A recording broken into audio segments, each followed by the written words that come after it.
Well, hello everyone, and we should be live now. And first person in, of course, was E-Waste Mike. First person in. So, Mike, thank you very much. You were on the ball today. Kristen from Poland, welcome in. Good to see you. And Scrap and Salvage started a new job today. Won't be able to listen live. We'll listen to playback on way home. Happy scrapping. No problem, Scrap and Salvage. If you're still there, what's the new job entail, or are you allowed to say what you're going to be doing yet? And Mike just saying, so I think Shark is still going live. I'm not sure if he's still live or not, because I just had to pop over. I was in his live, and I think he's still live. Yeah, Shark is still live. So in the meantime, let me see. Scrap it all. Welcome in. Good to see you, sir. Hope all is good with you. I've seen you over on the old Shark stream. So what has everyone been up to? Well, we know what Mike's been up to. He's been cashing in his e-waste again with Board Sort, and he's been collecting coins. Mike has gone into coin collection. Any interesting coins so far, Mike? Anything worth more than it should be? Hey, Grass Cutter Farmer, good to see you, sir. I'm still here taking little balls of copper. So, oh yeah, and I did donate some blood to the scrap gods. So some scrap should be on its way to me. Who else is in there?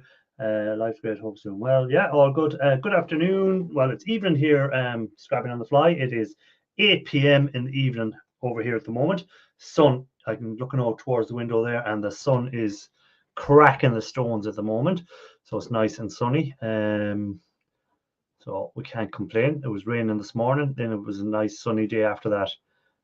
So all good. So I'm here just still taking off the plastic off these as I'm talking, or the little thing, and taking out the copper. I know Mike will be giving out now, wasting my time. But it's all copper. It's just like that. Just unwind the copper and it all adds up. So that's what I'm working on there.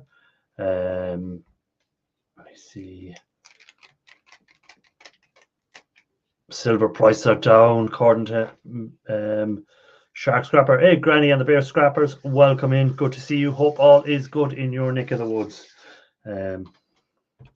What have you been scrapping out lately, Granny and the Bear Scrappers? What have you been working on? Have you been scrapping anything out unusual?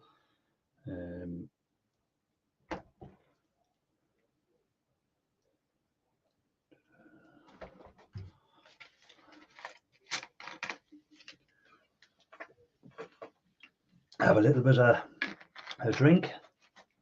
Give Shark some more share price increase in his Coca-Cola, so he can get that. Just checking something here.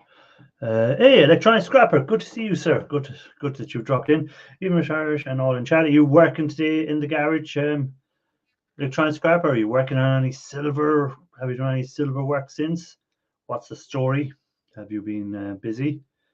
Hey, Board Sort, Chris from Board Sort.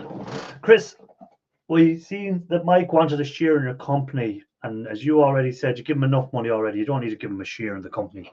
You already give him enough money with all them good prices you're giving them. See you scrapping. Welcome in, sir. Good to see you.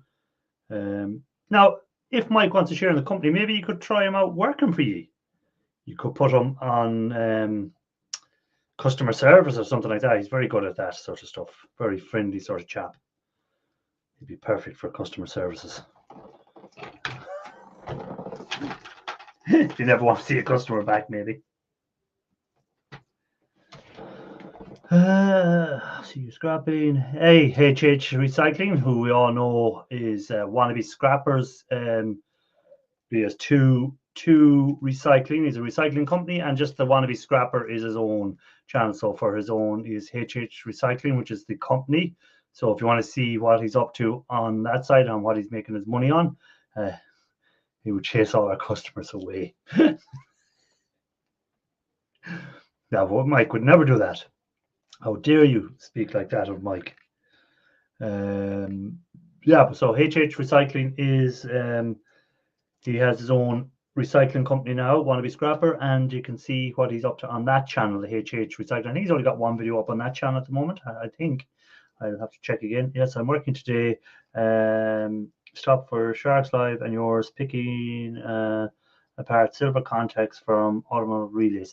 Yeah, some of them relays in the automotive ones can be fairly big relays too, so you can get some nice silver from them. We have a bleep in the thing. Board sort, I am hurt by your comments. That's your fault, Mike. I told you to check before. Mr. Shark Scrapper, what's the story? I'm sorry, I'm laughing at board sorting, Mike. But well, I was going to say there too, the Northern Lights you're on about there. We get to see the Northern Lights during the winter here, anyhow. Okay, cool.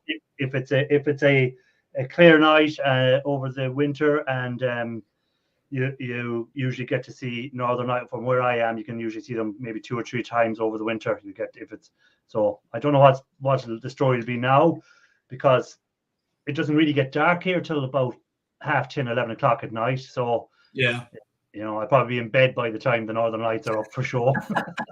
During the winter, it's dark at 3 o'clock in the day, so you're able to see the Northern Lights. Yeah, now, if the light is on the Statue of Liberty, we have to ring them up and tell them turn off the light in the Statue of Liberty so we can see. Hey, take it down a little bit, guys. We're trying to sleep over here. You dim down that light in the Statue of Liberty. Actually, that's a funny story. When I was in America there, and we were up in Boston, but we went down to Plymouth, wasn't it? Isn't that where the Pilgrims arrived? Wasn't it? Yes. So we went down and looked at the Pilgrim Stone and all that, and then we walked out as far as a pier there, and we walked out and we were talking to these guys fishing, and they go, "Where are you from?" Whatever. We said Ireland, and they said Ireland, yeah. And how far away would that be? I said, well, if you look out over there now, keep looking, you'll see a little island. That's Ireland. And they go, really? That's Ireland? I said, yeah, that's Ireland. I said, see that far island over there? Mike, how do? Hey, Mike.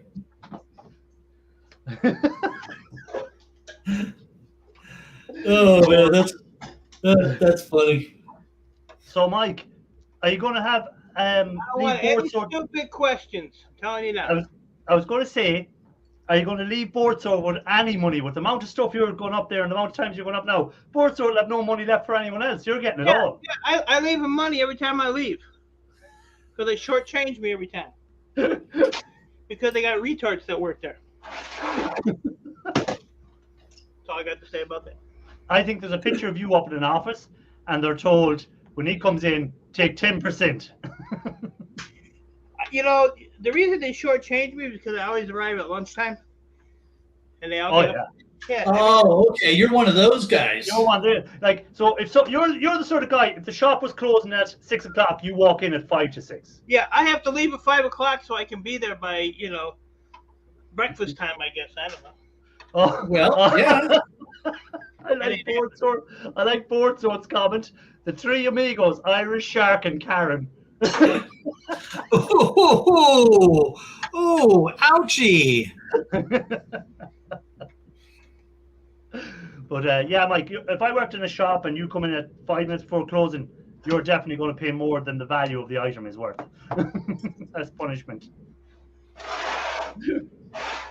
My helper almost buried me yesterday. We wouldn't do that yet.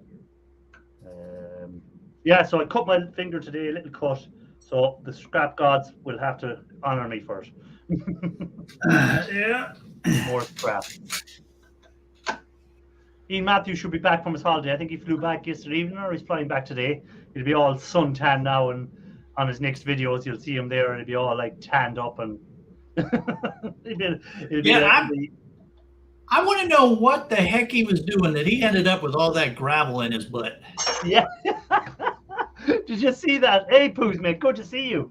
That's all right, Poostmate. We missed you that you weren't in, but we presumed you were on holidays or doing other things, which is perfectly during the summer. Everyone has stuff to do. So good to see you again, Poostmate. Hope all is good with you.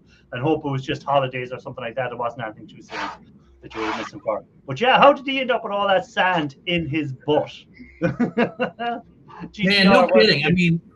I mean, oh my God, that must have just been uncomfortable as all get out. Or I don't know, maybe you didn't notice at all. It's hard to say. That was my thinking. How would you walk around with that amount of stuff in your nether region area without noticing it?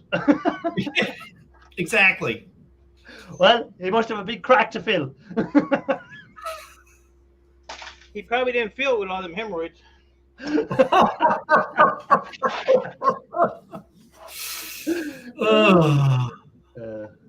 Oh man, yeah. See that, Sharky? What did I tell you? Was it Ireland? Yeah. I said that Poostmate is probably over guessed Ireland. it, man. You nailed it. I said Poostmate likes to come to Ireland for a while during the summer, so I said she was probably over in Ireland for a little trip. Yeah, so I was correct. Not that we're stalking you or anything, Poostmate, but I remember you saying before that you have a place in Ireland somewhere and you like to come over during the summer for a week or two. So that's all. Optimus Prime, welcome in. Good to see you, sir. Sharky, you know that mouse infested computer? Yes, I do. Unfortunately, know it way too well. I would have actually thought about just throwing that straight in the shred. No, that's how bad that was. Because usually I'll take anything apart and strip it down, but looking into that, I'd be thinking, nah, that's going in the shred. Yeah. I gotta admit, I was really tempted. even I'd be cautious about that one, because oh man, especially you rodents, you don't know, is it a mouse or a rat, and if you get rat's pee on yourself and don't clean it off properly, you can get that what's that disease called that you get? Well, there's a hantavirus, and there's a number of rodents that can carry that and transmit it. So yeah, that's definitely something. And I had a number of comments from people about hantavirus and such. But a while back, well, actually, when I started doing this, because I was seeing computers like that, I did a little research into the hantavirus, and it appears that the virus is only viable for about 4 days after it's excreted from the rodent. Okay. So when I get stuff that I think might have a rodent nest in it, I'll always make sure that it sits in the cage for at least 4 days before I touch it. Yeah, I'm going to put in the name of the disease that you get from rat's pee. It's called, it's the one we're always told to watch out for. There you go. Wells disease, is that the same as hantavirus, or is it different? I don't know. I'd have to check it out and see. Sorry, I was driving. Now I have the wait for the out of the campsite. Are you going camping or something? HH Recycling. Are you having a weekend camping trip or something? My sister was in Ireland for a couple of weeks in May. Posted some amazing pictures. Oh, does she have your sister-in-law, does she have a YouTube channel? We can have a look at them pictures and I'll be able to try and guess what part of Ireland she was in. Yeah, I was thinking Oh, two different things. Nasty stuff. That's the one, yeah. Yeah, definitely. That's the thing. I don't know how that disease. What does it say it does to you? You can get it through your cuts or scratches, or through the lining of your mouth, throat, or eyes. Contact with a blah, blah, blah, blah. What does it say it does to you? We'll just see if Shark has any of the symptoms. It's a rare condition in the UK and Ireland. The disease starts with flu-like symptoms such as headaches and muscle pain. More severe cases can lead to meningitis, kidney failure, and other serious conditions. Now, there you go. Let's hope for the best for sure.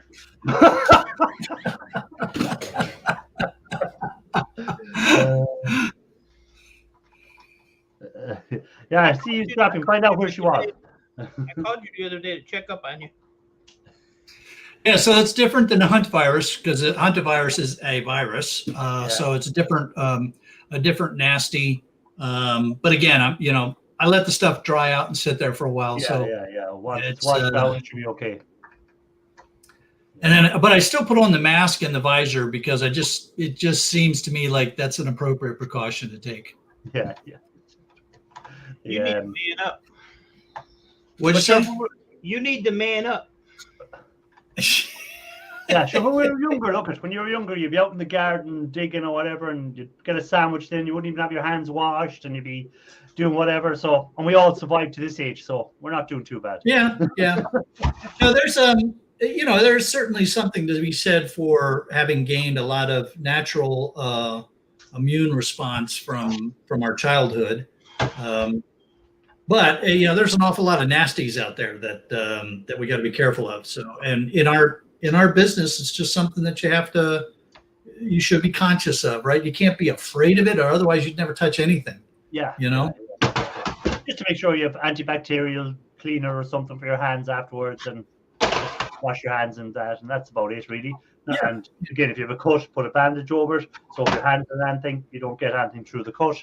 Stuff like that, just simple. Or do like Mike does. Mike said, these two pussies. Pretty much. You can do like Mike does and take copper shavings and just grind them into your wounds. Yeah. Well, copper is good for you're meant to have a certain amount of copper in your blood anyhow. So Mike is just topping up that. That's all he's doing. Stops the bleeding. Yeah, it gives you copper poisoning, but stops the bleeding. Mike goes for a blood test and they go, you don't actually have blood, you just have copper running through you. I don't know. I'm my own doctor. But yeah, so Mike, what's your next big trip to Boardsort? When will you have enough stuff again, do you reckon? I hope not for a year. Stop, I can see what's all that stuff stacked up over there behind you? The stuff stacked up on the wall? Yes, that stuff. What about it? What's all that? Will that not make its way to Boardsort? No. That won't. No problem in the beautiful Ohio River Valley. We have from birds, droppings. What's more? One more infection. Yeah, what's one more thing to kill us? Diesel. Diesel is good, yeah. Diesel will be good disinfectant for you. Yeah, there you go.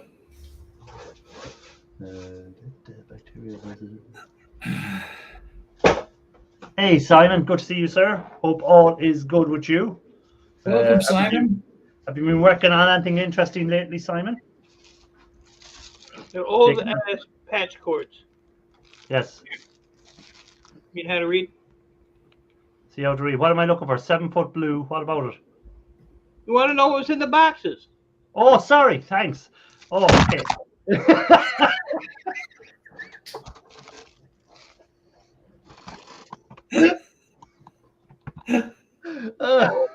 Surprised this camera even works.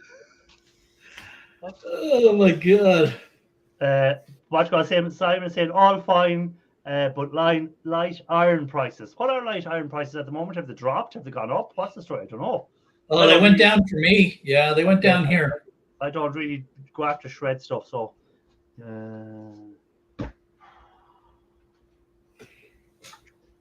What's that? I hear you have an outbreak of malaria in the US since the fella released 5 million mozzies.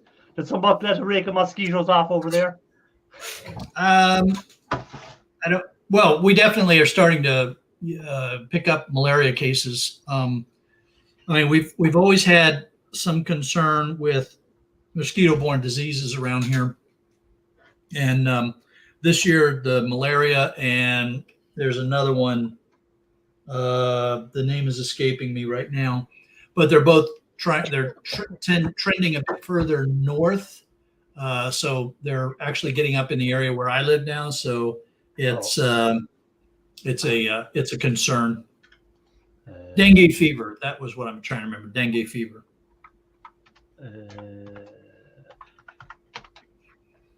I'm just going to check that she said it was Bill Gates, but again, a lot of people put stuff out about Bill Gates that isn't true, and you know, they use a stick to beat Bill Gates with all the time, and sometimes he may not be the person that released him or had anything to do with that. But that's why I want to say I'll have to check that out later about it, or about it. But well, and about Bill Gates, and you know, fake news put about him.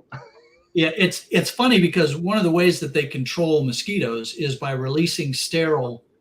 I think it's sterile males. Oh, right. So they release the sterile males. They go mate with the females that then don't breed. Yeah. And so that's one of the techniques. Well, of course, then what the conspiracy theorists people do is they start going out. Oh, the government is releasing diseased mosquitoes to kill all of us. You know, that kind of stuff. So it's just like, you know, it makes people from the science community and the public health community just shake their heads. It's like, really? Oh yeah, is it possible for you people to be any more stupid? Yeah, that's what Putin is saying. That's exactly what she's all about. What you're all about there. That his foundation done it. Brought in all the mosquitoes and just released them to mate with ones, but they're not really mating. They're not really fertilizing. Yeah, so, yeah. They're shooting blanks, in other words. Exactly. They're shooting blanks. A few of them might be carrying malaria in the meanwhile. And there's nothing wrong with shooting blanks if your lifespan is longer than a few hours.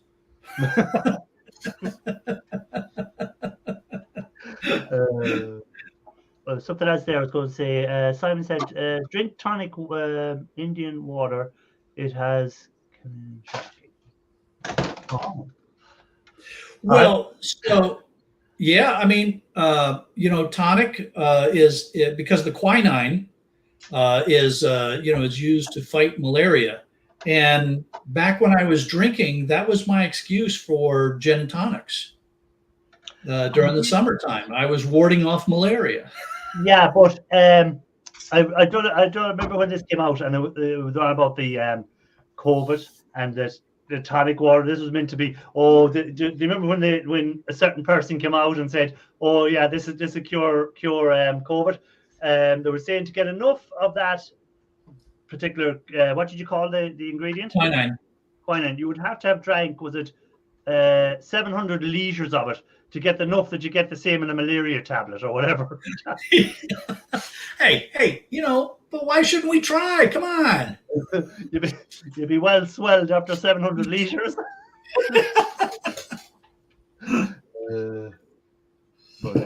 Anyhow, back to scrap. Never mind the thing. So watch gold prices are down. Copper and gold helps against virus. Yes, copper. Yeah, there you go. Against viruses. A lot of hospitals will put copper strips in certain places. Again, where people might be touching something a lot, they might use a copper. So if you had a light switch or something like that, they might put a copper frame around it so that if people are touching it, then the virus doesn't live on the copper. So so that hospitals would use copper as a source of material to stop viruses spreading inside of it. So that the copper definitely does do that as well. It does. And gold, I didn't know about gold as a thing against viruses, but then again, if I was in a hospital and I see a rake of gold switches, I don't think I'd be leaving the hospital without them. Silver also has antibacterial properties, hence the term silver spoon, raised on silver spoon. Okay. Well, again, I suppose that's why you have silver fillings and gold fillings in your teeth, because again, you don't want something that's going to let a bacteria or let a virus grow on them in your mouth. So the silver and the gold probably does stop it. Sorry, I have the last few weeks. And what Bruce is saying is really important. Back when I was in the Navy, that was really important. That you put some citrus juice in your rum or your vodka or something like that, because you didn't want to get scurvy.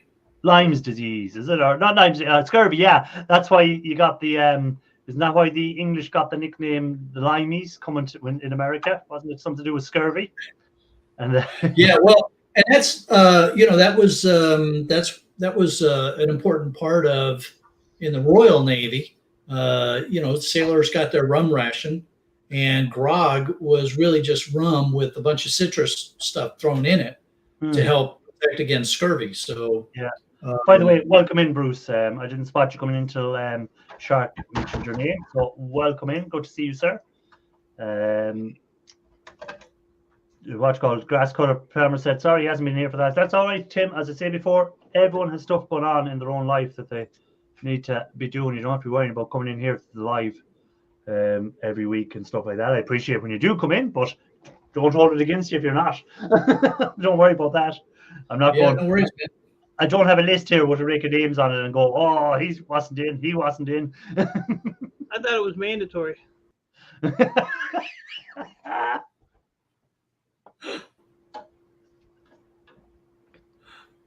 Oh, Mike. Bruce is saying the Canadian Navy still serve rum. There you go, to their sailors. Oh yeah. I used to back when I was in the Navy during the Cold War, we would do a lot of operations with the Canadians, and I used to love when I would get tagged to go be the liaison officer on the Canadian ship. Now the Canadian officers hated it when they got assigned to a U.S. ship because we were dry. But man, I loved when I would spend time on the Canadian ship.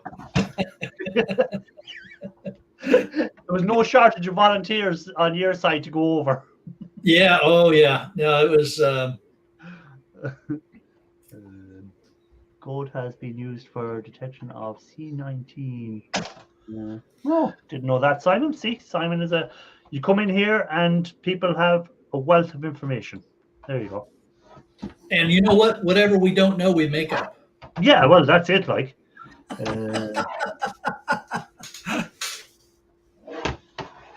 there's something now. I don't know if this is true. Submarine sailors do have red wine because of a nuclear reactor there. Why is the red wine meant to be anyways? I don't know. Well, I know now, not in the U.S. Navy, because we don't have any alcohol aboard our ships. So, except on very, very rare occasions. So, U.S. Navy, that's not going to be a thing. But maybe other navies, I don't know. Yeah, because I know a lot of ships will have iodine tablets because of the nuclear stuff. The iodine tablets stop absorbing radiation as much. So I'm sure they're on the thing. But does red wine stop you absorbing radiation? Or maybe you just wouldn't care if you drank enough wine. Well, if you drank enough, you might kill yourself by alcohol poisoning instead. Well, I don't know. I don't know the answer to that. Hey, Cruiser Matt, good to see you, sir. Cruiser, good you. So tell me this, Shark. You know that PC you picked it up off a client, was it? That one that was full of the rats thing, or did you just pick that up on a street scrap? No, it was in a load of other PCs that came in. And were they all as bad as that, or was that just the bad one? It was just a bad one. That that place that I get them from, they're buying them from other people, so you never know what's going to show up. And when you get a 900,000-pound load of PCs, it's not unusual to have a couple of nasties buried inside of of the pile. Well, come later on the year, I'm sure you'll be picking up the PCs with the wasps' nests in them again, and the bees' nests, and the hornet nests will be coming into it again for you later on the year. Yeah, because they'll have had some time to build up their nests while they were sitting wherever they were sitting, and so they'll show up again. So yeah, actually, I'm glad you reminded me of that. I need to make sure I've got my wasp spray. Yeah, you're going to need that coming into the autumn. Yeah, either that or brake cleaning fluid. One or the other. I'm going to need to make sure I keep well positioned. I'd serve the USS all stories of how to get alcohol on board. Yeah, I'm sure there's ways and means, is there? Hey, sailors are sailors, okay? I mean, come on. I'm sure a few of them are able to improvise and even brew their own. The only the challenge with that is now on an aircraft carrier, you might actually get away with it because it's impossible to keep track of every space on an aircraft carrier. So yeah, I could see where that might be possible. But there's a distinctive smell when it comes to fermenting beer, wine, or if you're trying to spirits, and that would probably give it away. But and why bother trying to brew it yourself when you can just try to smuggle it on board? Yeah. ITT Canon connectors from the early 80s computers are really great. Oh yeah, Canon connectors can be really good. Yeah, absolutely. I've never got any in the early 80s, so I don't know how good they are. I'm missing out. Sometimes the gold is so thick on them, you wonder how they managed to get them into the Canon plug. Yeah, those could be some really good connectors. Oh, I must check eBay and overpay for some. Yeah. But you know what? I have some I can sell to you. You I'll put give them on you eBay there, and I'll overpay for them. Oh, okay. All right. Yeah. All right. Then I get in there before Mike did. Wouldn't be like Mike to give me that dig ever. Mike has never. We did have in the U.S. Navy. We had certain things like if you were at sea for 90 days or more, then you would be allowed to have 2 beers. So we would carry beer on the ships for those occasions when we were underway that long. And, that's always interesting. You're just bobbing around out in the middle of the Indian Ocean, having a beer call on the flight deck. And then aircraft carriers, because they tend to have a lot of state functions on board, dignitaries come on board and stuff like that.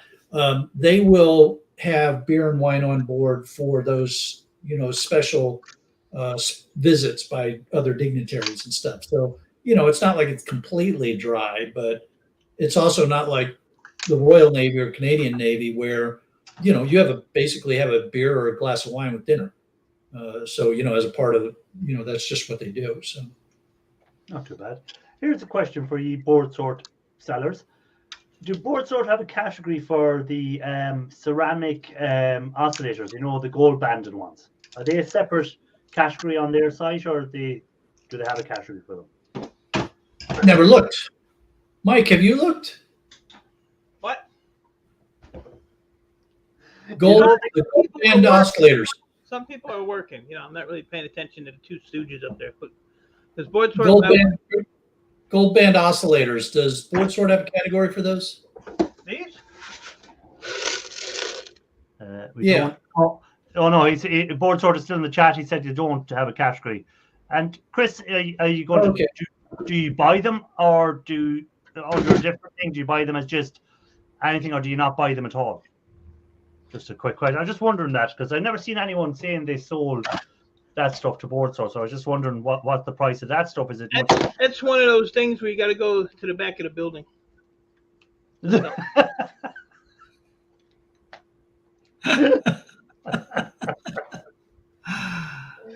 Seafoam green is an indicator of higher value plating. Explain, board sort, please explain.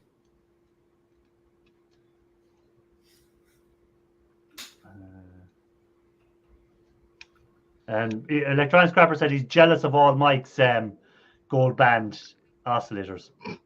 You want them, buddy? I'll send them to you. Along with about 3,000 circuit breakers and a bunch of other crap. Cruiser Mac reckons that board sort are selling them to Mike. That's where Mike's getting them from. I steal them when I go down there. Don't tell them though. Yeah, what's seafoam thing? That's it. Good scrap tip. Seafoam green is an indicator of higher value plating. Not an item that we buy, but we could get a price. Okay, so if someone did want to sell them, so if Mike wanted to sell them, you'd get him a price. I have somebody that already buys. 10 cents a pound. Hardly. Way above that. Because per pound, I was reading up, per pound weight, the gold recovery from them is the same gold recovery for a pound of gold corner VGAs. Gold recovery wise, they're same. So, but you'd be using a bit more, you'd be using more acid to recover them from the gold band oscillators because there's more metal to be ate up than there is in the gold corner VGAs. But the return is the same amount of gold per pound. Yeah, board sort will buy them for $1 a pound. Don't let them kid you. Okay, I got you there. Thank you, Chris. That have C-form green plastic holding pins in. Okay, there we go. No, because I just wondering what people do with their. Because I collect up them, of course, them oscillators off the boards, and I was just reading up and doing research on them and different ways of doing it and what's the best way. And I was just seeing that anyone that I'm in a forum group, and a few people have done them there, and they're saying that per pound of them and per pound of gold color PGAs, you're getting more or less the same gold return out of them. So Make them prove it. well, make a proof of it, but that's I'm going to try it out and see. I'll get a pound of both and I'll see which gives the most.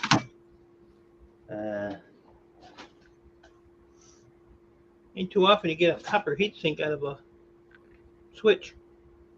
What type of switch was that in, Mike? A light switch? Yeah, light switch.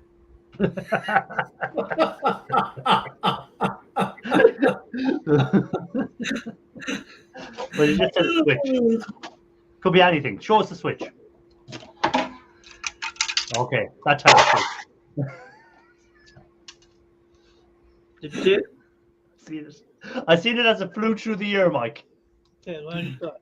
I ain't gonna hit nothing. My garage is empty. Look at that. Holy cow. The freaking thing Look is at all empty. that floor space. It'll be full tomorrow. I got like almost 3,000 pounds of PCs I have to go pick up. Man. I can see Chris rubbing his hands already when you said that. 3,000 pounds of PCs. You ain't getting them. You ain't getting them. He ain't getting them.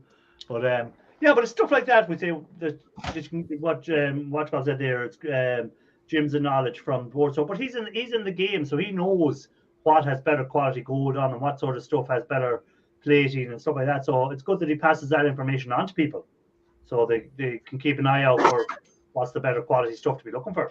Now, Yeah, the only problem is as time goes on, the better quality stuff is getting scarcer and scarcer. Stuff from the 80s is harder and harder to find being thrown out because most of it has been either dumped before or people are collecting it. So there's very, very little of it's all kind of stuff from the 90s now to the early 2000s is kind of what's been thrown out in computer wise. And unless you're Mike and you get all the laptops from 2006 to 2012. Can't even rise him. He doesn't even bite. But You talking to me? yeah, I was talking to you. So Sharky, you going on holidays this year? Have you any holidays planned now? No, I got too damn much work to do to go on holiday. What'd you say? I really didn't hear you that time. I was saying all them PC. I said it's harder to get the PCs from the 80s nowadays, and I said, and Mike has taken all the laptops from 2006 to 2011. Seems to have all gone to Mike. Yeah. You know what my profit was for that all those laptops? In total now, is everything sold now? Everything is gone from that thing. Everything but the power plugs. Okay. I did sell some of the power adapters, the board snort, the other day when I went down there. Okay. But I still have a barrel full of these to do.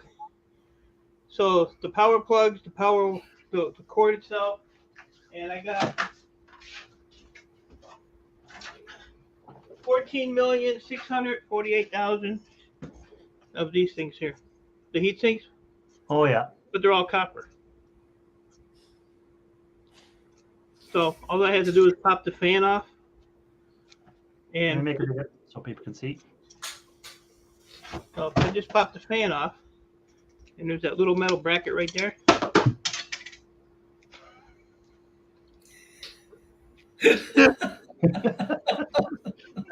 Damn, I wish I had screen captured that. Let's go get another one. I did. That went down in the abyss. So, but these are all copper, except for the fan. So the fan just pop off, and then it has this little metal bracket right here. So you just pop that off.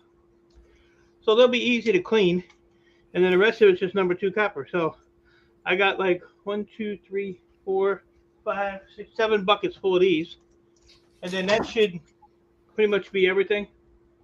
for Okay. the storage unit. So, So right, take two.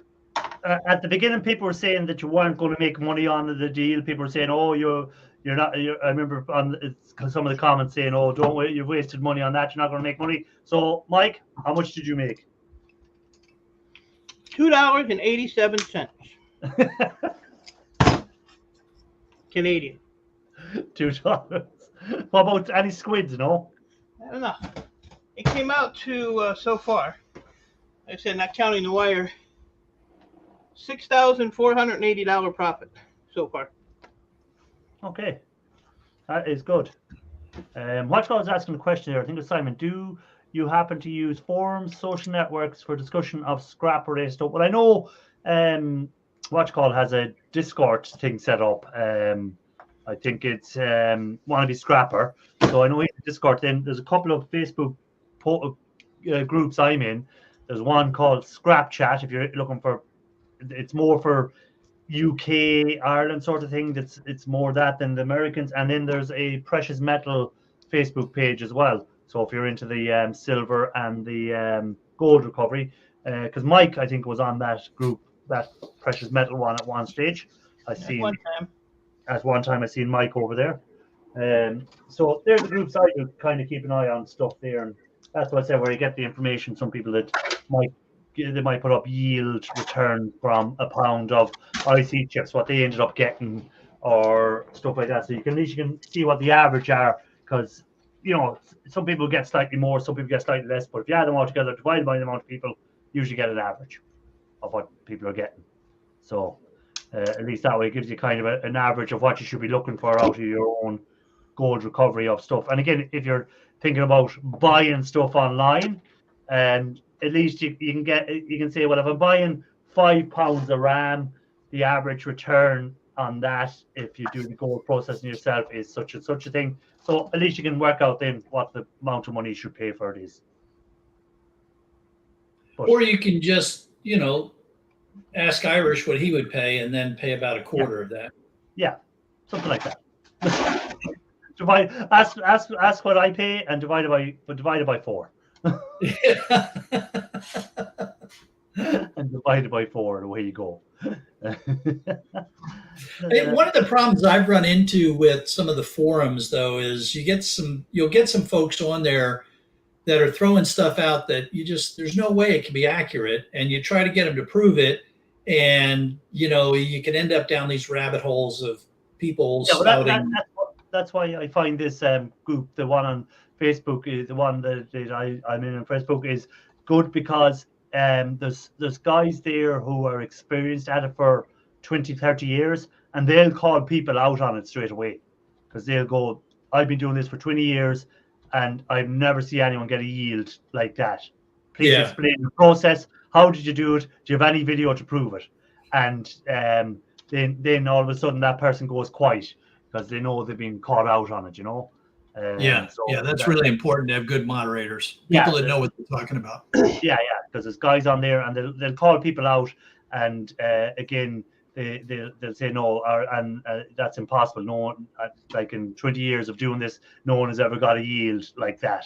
So, and they'll always say, shows a picture of the source material and shows a picture of the after material and shows a picture of during it and stuff like that. So, and they'll call people out on it, So, Tim, enjoy your live.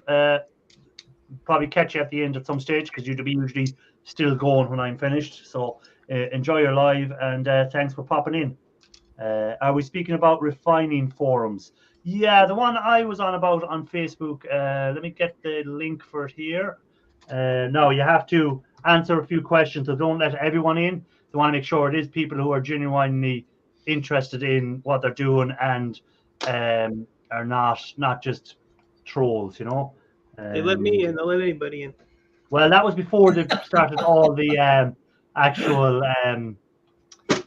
They wanted people to be more serious than trolls, Oh. So I thought they learned their lesson. I thought that was like an aluminum cover. That's copper. Yeah. So there you go. That's one big honking hunk of copper.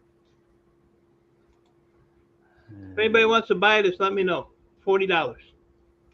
I've just put the link of that Facebook group in there. The guy that's running that it's over that Facebook group. It's the guy that was involved in the gold. What was the name of that forums group that was big in the early 2000s? It was a big, or later it might be already last 10. He's involved in the, what was it called? It was a very good source for gold recovery if you're doing gold recovery. The guy that's over it is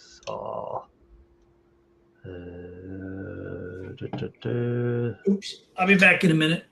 yeah, no problem.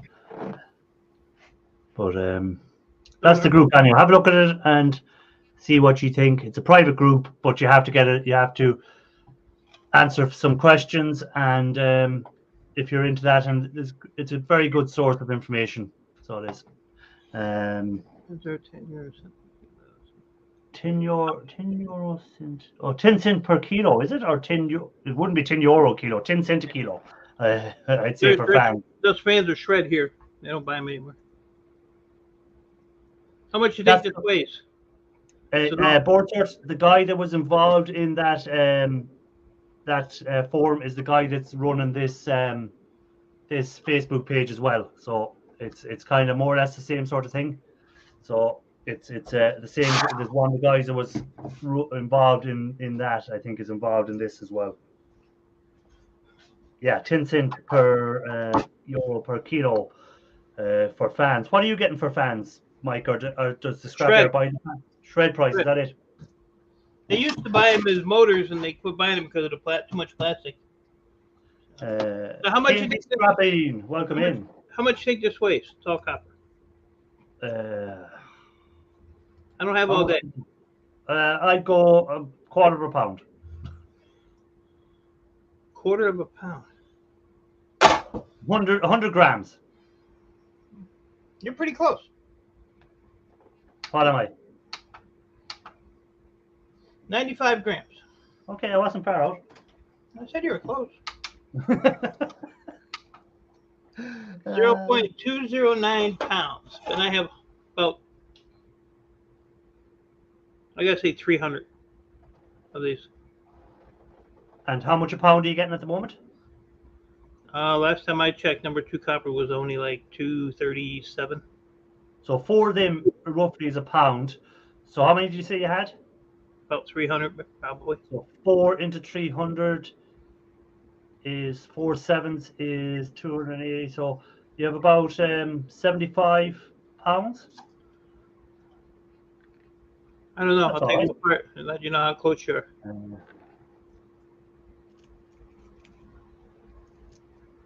Yeah, that book, Hoax Book, is a very good book. Again, that Hoax Book is on that Facebook page. So if you get into that group, you can actually look at the book there for information and all that sort of stuff. It's on that Facebook page as well. So it's very good. So that is a good Facebook group, and it's well ran, and they won't give you bad information and stuff like that, I find.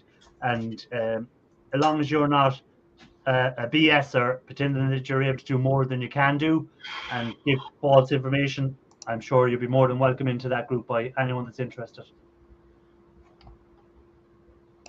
You might even bump into Mike there. I think you're still in that group, Mike. I probably am, but I don't go on there.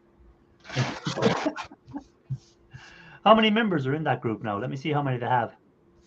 7,900 members. So plenty of information. Well, there's going to be, how many? 7,900?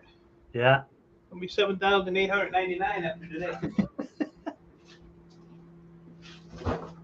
Oh, Mike. Ain't putting up with them people. I got a guy trying to sell me 200 servers. Okay. He wants too much. Okay. He wants $10 a piece. And have you worked out how much is in one server out of a Well, few? there's no hard drives. Okay. Server board averages about $10. And they're supposed to, have memory and CPUs and all that other bullshit, but I don't know. Sounds like a lot. Sounds like a lot.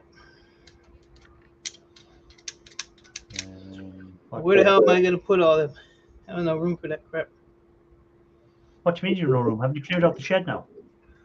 I got over 2,000 pounds of computers coming tomorrow, and I have a computer store pickup on Tuesday. So Simon, take it easy. Simon is saying he's going. There's power's beginning to shut down where he is.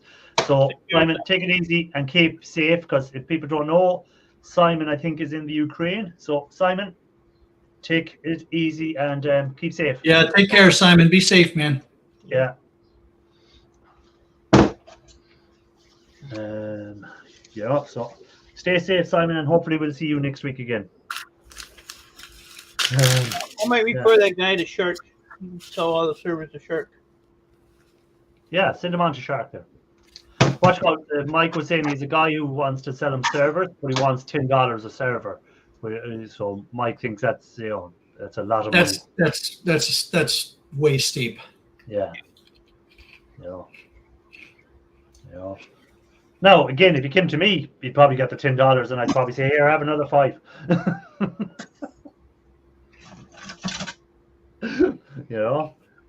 What's $15? There you go, have it.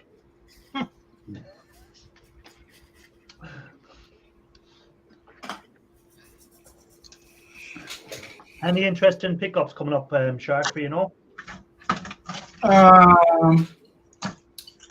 No.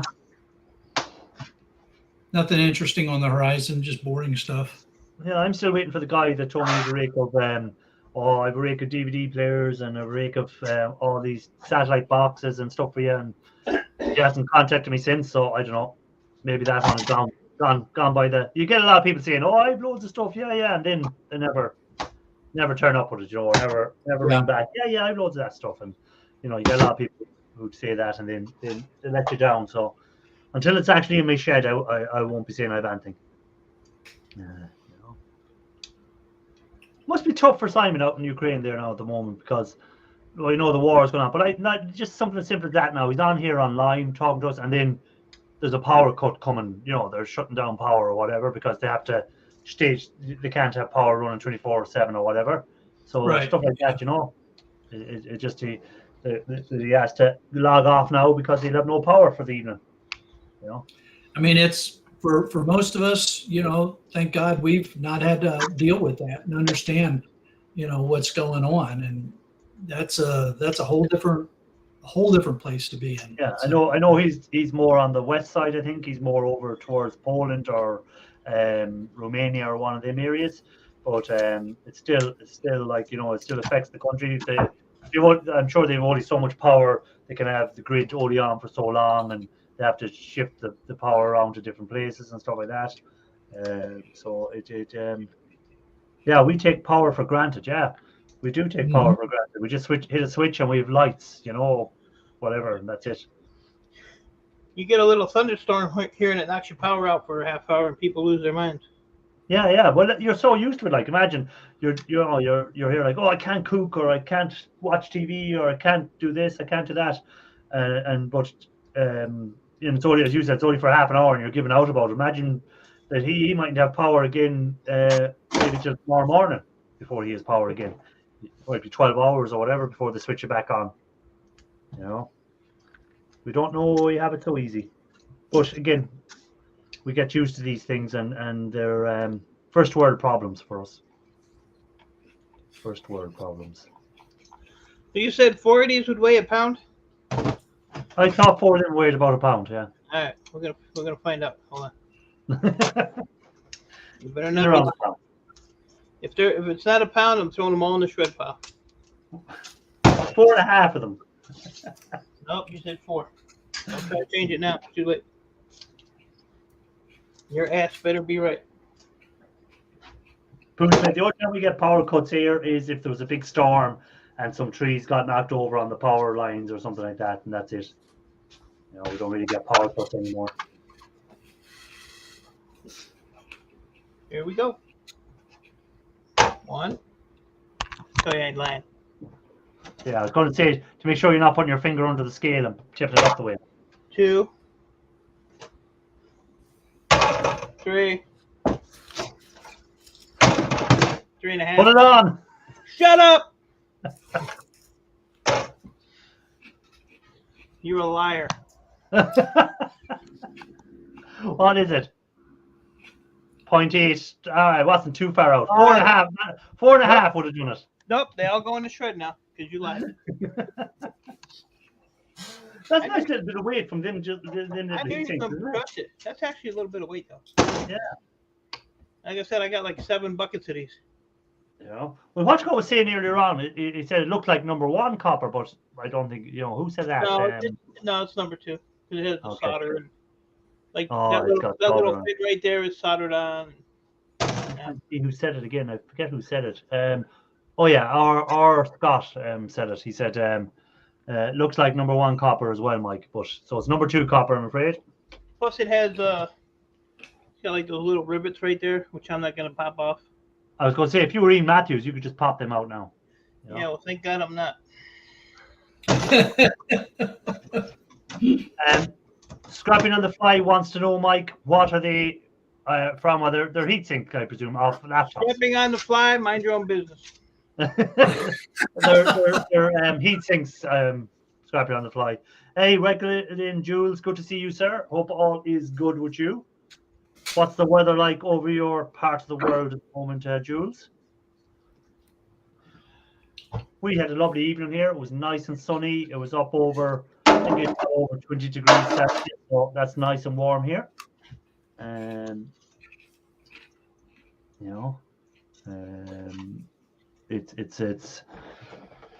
It's not too bad of a summer this year. We had a really good 6 weeks there. It was really good weather for, I think, nearly 6 weeks, 5 weeks probably. And then we had a bit of rain this week, but in the evenings it was nice and sunny. So you don't mind? I don't mind when it's raining when I'm at work, so it makes no difference. I mean, it can rain all at once. Look at all the thunderstorms. Let's see, come on. Oh, I got to put it in front of my face. That's right.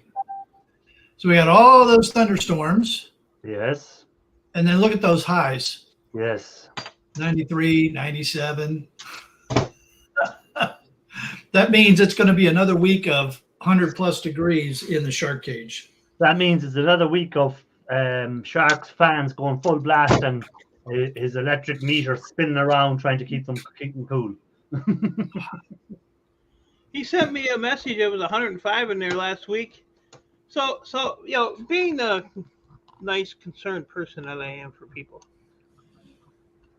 I stopped what I was doing, and I called his old ass to see if he was alive, and he never answered the phone. So my hopes was all up. I was like, yes, he drowned it in his own sweat. Life is good. And then I got a comment on my video, like, damn, ruined my whole day.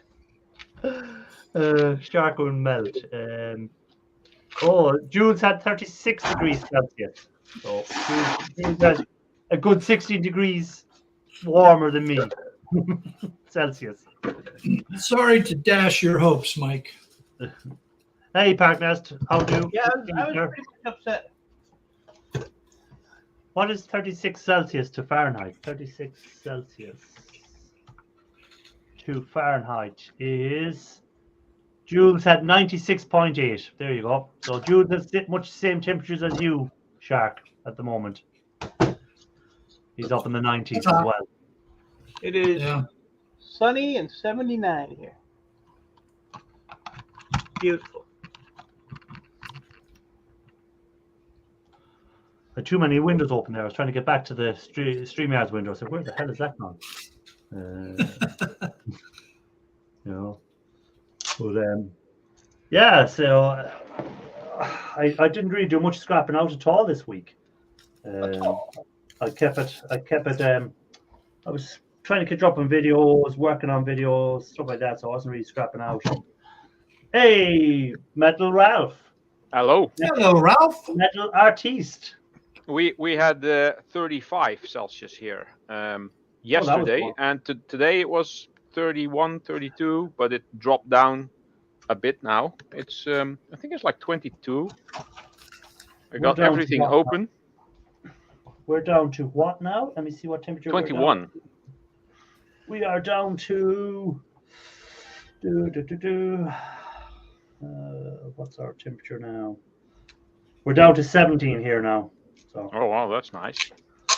yeah. Let's see. Hello Park Nest. Hello Poosmate. Hello Scrapping on the Fly. Hello Jewel. I have an announcement. Oh, Uh-oh. oh, Y'all listening? yes, Everybody in the chat listening? yes. I love you, Ralph. I love you too, Mike. I knew that was coming. So, Ralph, what have you been working on? Any metal casting? Doing anything? Oh, way too hot for any metal casting. I've tried being in the shed, and it's even warmer in there because the sun is constantly on there. And I took apart some electric motors and some smaller motors, and got a nice bundle of copper out of it. But other than that, I didn't do that much actually. Oh, I took the interesting stuff off circuit boards. Apparently, I still have to do this one. Oh, and I got a bunch of these things. I want to take the copper out. Those turntable motors. From the microwave. Microwaves, yes. And I heard someone say that these things actually sell if they work because people like to turn them into like little, what you call the Rotary displays. Yeah, rotary display. That's the word. Yeah.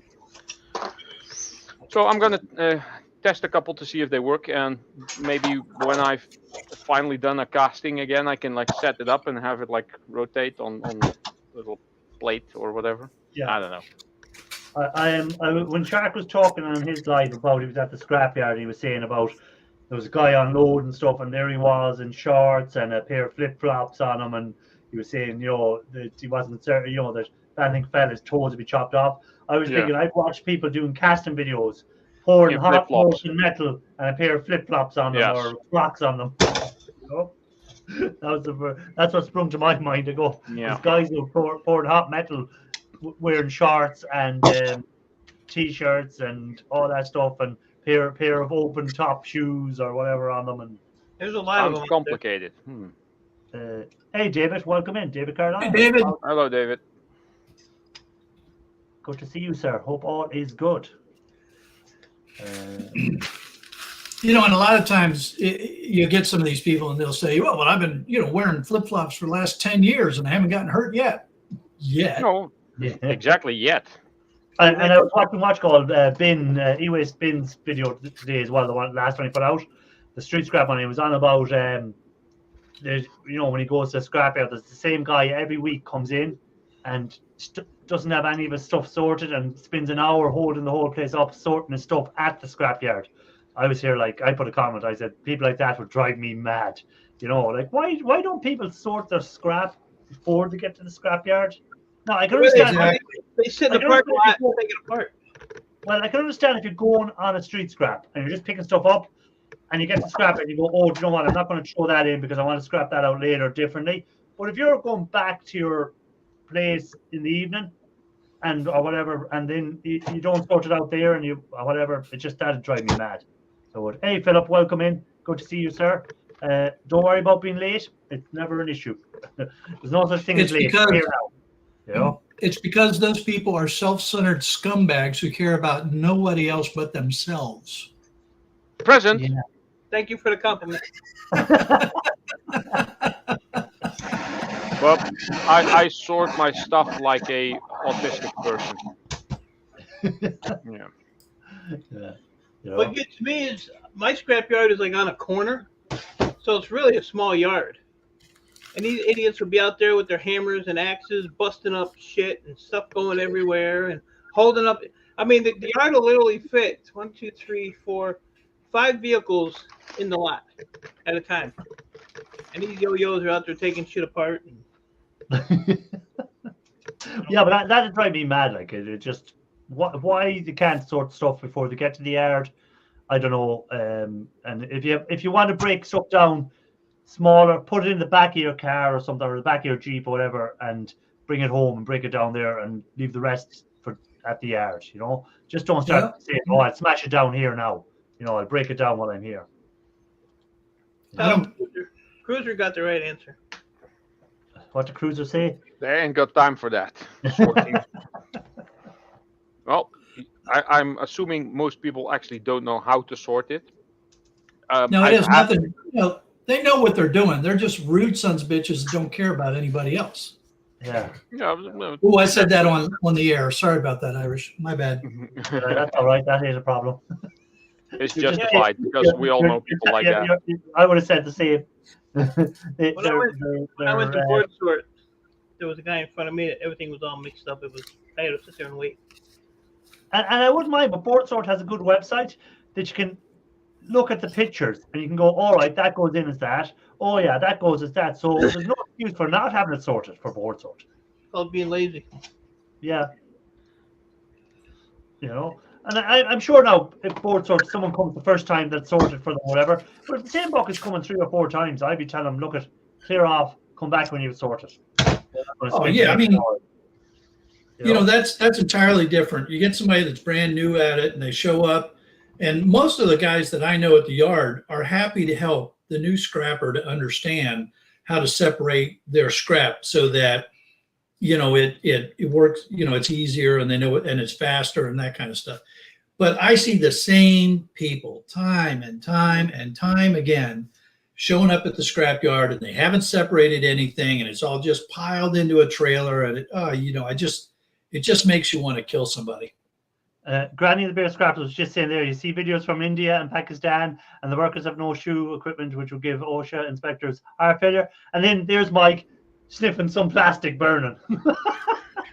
It was actually some kind of smoke that was coming out of the pipe and the heat thing. Don't worry, it's only slightly carcinogenic. And don't worry, Mike, you've only got one lung. Right. You know? Why bother? Why bother? Like,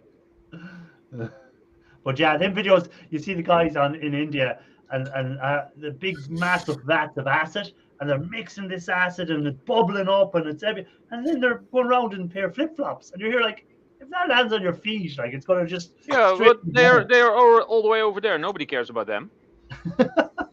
But it's not that nobody cares about them. Then some idiot watching that video will go, oh, all I have to do is go back and just put this in there and do that, and next thing someone. And I can do this on flip flops.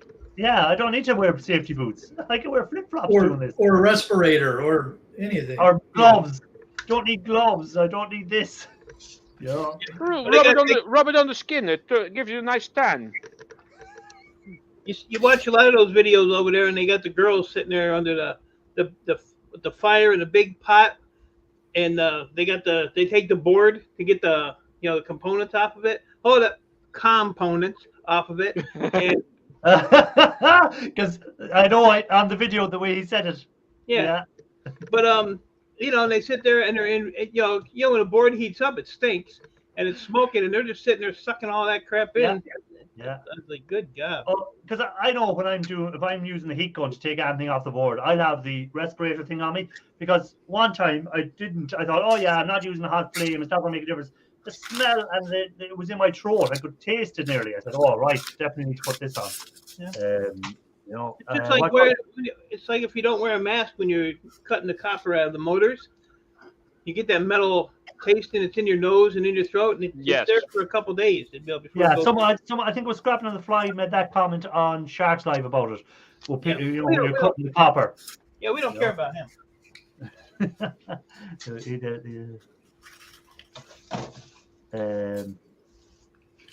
Oh yeah, the guys that show up 10 minutes before closing as well. Yeah, well, as I say, Mike could be one of them. If you're closing at 6, my scrapyard, when you show up with nothing sorted, they say, we're not sorting anything for you, and you are not sorting it over here. Go home and sort it, or we're taking everything as shred. I like shred. Philip lives in Wales, and he can see England and Ireland from where he lives. So there you go. That's cool. I ain't got no shoes on. The carpet feels good. Yeah. But you're not indoors working with chemicals or molten metal.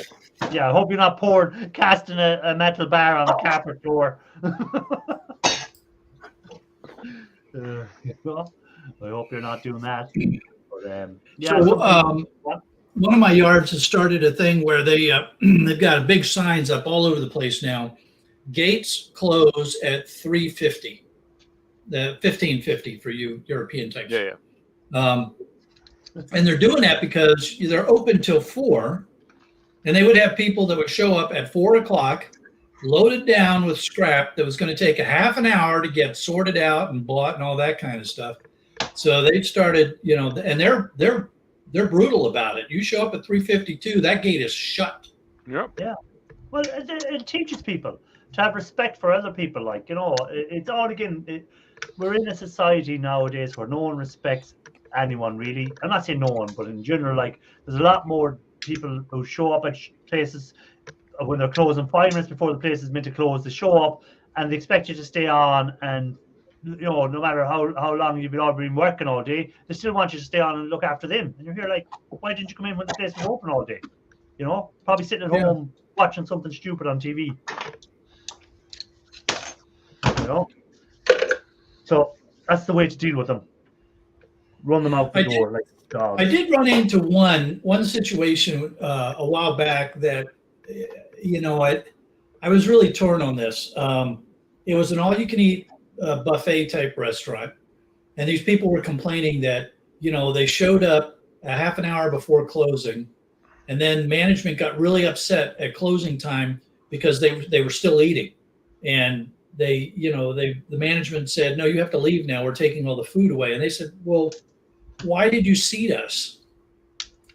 If you didn't want us to, if you wanted to be able to shut on time and not continue to uphold your all-you-can-eat buffet name, why did you let us sit down? Why didn't you just tell us then we can't seat you because we're going to be closing in 30 minutes? I can see both sides of that argument at that, on that one. I would think that if I was the host at a restaurant and all-you-can-eat buffet, and somebody showed up, 30 minutes, 15 minutes before closing, I think I would just apologize and tell them, yeah, I'm sorry, we're not going to seat you. Of course, that opens up a whole nother rack of problems. I probably would have given them a choice. I would have said, look, we've shut in half an hour. You're only going to get half an hour. We're not guaranteeing that you're going to get as much food as you would have got if you were in an hour ago. Yeah, most of it is already gone. All the good stuff has been taken. Maybe you could come back tomorrow. And the choice is yours. You can stay, and our staff have to finish. We're only paying our staff for another half an hour. They're going to be finished. They're going to be closing up, so it's up to you now. And give the person the choice. And if they decide to stay, then they couldn't complain. But to seat them and then do that to them, I'd blame the restaurant for that one. Because they knew they were going to be closing in a half an hour, so they're putting themselves in that position. So it's up to them to explain to the person that we're shutting in half an hour. It's up to you if you want to sit down and eat, but we're not guaranteeing you're going to get the full meals. That's what I do. Other than Oriental, there's no other types of food? Philip, I'm just going to say we're not political here. We don't get involved in anything to do with the Bidens, Trump, whoever, whatever. That's not. Yeah, nobody cares about politics, especially American politics. American politics are comedy for the rest of the world. Well, basically, all of America is comedy for the rest of the world. Nobody cares. You know how to politics. You know how to adhere yourself to the American public, don't you? You know how to make yourself feel wanted. I try with as little effort as possible, with the simplest comments possible, to piss off the most people possible. He's very efficient at making people pissed off at him. Yes. So I'm not having to go to if people are not pissed off at me, I consider it a failed day. It's just we don't get involved in politics here, really.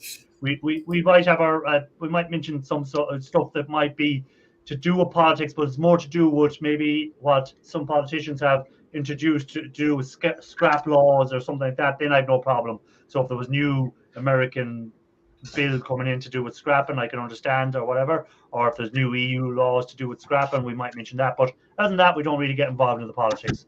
We leave the politics to the clowns that are doing it. They're all the same in my boat. That makes it easier. I'm neither. What's it? See, scrapping as a trip to Vegas or nearest casino. I wish we could go there eat up again.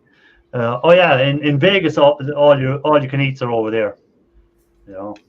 Yeah, and I think they're open 24 hours a day. A lot of those places because Oh, yeah, people are I- idling 24 hours You a got day. trucks driving back and forth, just filling the place. Yeah, Yeah, that thing I noticed when you be going through the hotel, like, and you'd just be walking by some of the kids. It could be 3 o'clock in the morning or 2 o'clock in the morning. There's loads of people in there just eating away, and you're, at the buffets, and you're here like, God, this just runs all night. What's this? Christopher saying my yard closes at 4:30, but the scales close at 4:15, and they won't let anyone in after 4:15. Yeah, well, again, yeah, I get it. That makes I sense. get that, because the guys that are working at the yards have a life as well, and it's not fair on them. They've been there from whatever time in the morning, 8 o'clock or whatever time they open in the morning. They've been there, so why should they have to stay on 20 minutes for free? Because they're not going to probably get paid for them 20 minutes. They're waiting for you to do off, depending on what their contracts are. If they're on a salary, they're not going to get paid, but if they're on an hourly rate, they will. But it all depends. Well, but the other thing is the yard has to do their end of day kind of stuff, right? So once they're done bringing in, there's some scrap that they still have to consolidate and stage, and so the employees may still be there for another half hour to an hour after the quote unquote shutdown period, because they got to do all the stuff to shut the yard down for the night. Mhm. So yeah, I get that. Yeah. Because again, as I say, you know the hours, so it's up to you to be there in them hours. If you know it's closing at 4:15 in the afternoon, and if you're coming at 4:20, well, then that's your fault if you're not getting in. You know the hours. Tough luck. We just had a new casino opened up 30 minutes. Yeah, the buffets in Vegas were something else over there. The choice of foods you had at them, it was just, you had like seafood section, and then you had your whatever other sections, and a Chinese section, Indian food section. And you could just go around and pick what you wanted off each section and just eat away, and then go back up again and get more if you weren't filled up on the first lot. Yeah. I even seen people putting stuff into little containers to bring with them to eat later on the day. Well, most of those places are pretty tight about that, right? You're not allowed to take it out, so they'll get you in trouble when doing that kind of stuff. I see people putting like a container on their leg under the table, and then just down and closing it up and putting it in a bag. Filling the whole thing with like all the shrimp and salmon and sushi and whatever. I had an ex-girlfriend that had that name. Okay. Oh, you salmon or sushi? Oh, you can eat. I'm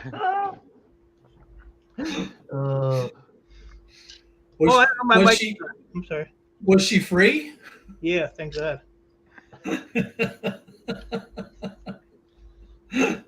Thank God. R. Scott Carson said, typical Dutchman. So that must be for you. Yes. The Dutch honesty. The Dutch honesty. Yeah, you are very honest sort of. I deal with a few. I deal with a Dutch company. There's a thing, and they're very direct. Direct. Yeah. They're direct. You ask them a question. We don't bullshit around. We say it how it is, and if we don't like it, you'll hear it. Yeah. But if you have we buy a product off a Dutch company, and I was saying like it should be. I said, well, what about if you done this? And next minute he spent half an hour explaining to me why they don't do it that way, and I'm here. Okay, thanks. I didn't need a half an hour of my life taken up by that. But anyhow. Well, that is not me. I try to, like I said, give shorter answers. Yeah. No, this guy went into big detail on why the company don't do that and why this and what that or whatever. But very, very good people to deal with, the Dutch people, I find. In general, they're very, they don't give you a bullshit answer. They'll give you an answer, and if they don't know the answer, they won't make up something. They'll just say, I don't know that. I'll have to find out. Golden Corral poisoned me. Wow. Damn. Yeah, I tell you, it's Kelly is a classically trained chef, and a big part of her training is food safety, or was food safety. And when she was working in kitchens, every year she had to get recertified.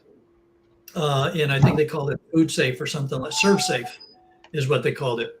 And you go to a well operating restaurant, buffet, or place, and that they're going to have people checking temps on a regular basis, because if you don't keep food, in certain temperature ranges, then nasty things can start growing fast.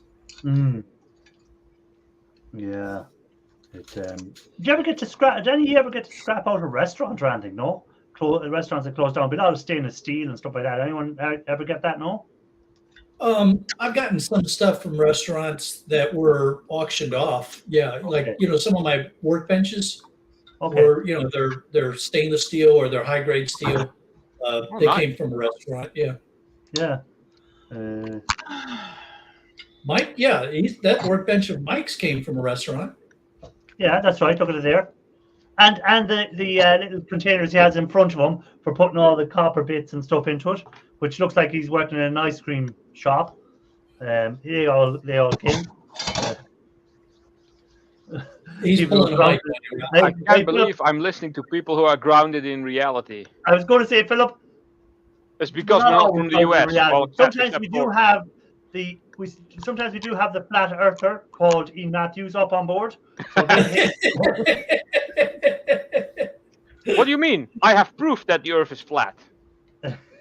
I have proof because there's a dome over the flat Earth. It's called the firmament, and the sky is actually projected on there using CGI. Let me see. I think I have the. Where is it? See what you started? I found evidence of this while I was driving around for work, and I ended up in a sketchy industrial area. All right, and you found that the Earth is now flat in your eyes. No, I found the projection area where they project the stuff on the firmament. All right, okay. So where is that thing? Hold on, let me look it up. Truman Show. You reckon it's like the Truman Show? We're in a. It's kind of like the Truman Show, only bigger. Yes. Yes. I think it was here. Let's check the stainless. Some of it is cheap magnetic stainless. Yeah, well, that's it. The Chinesium version of the stainless steel.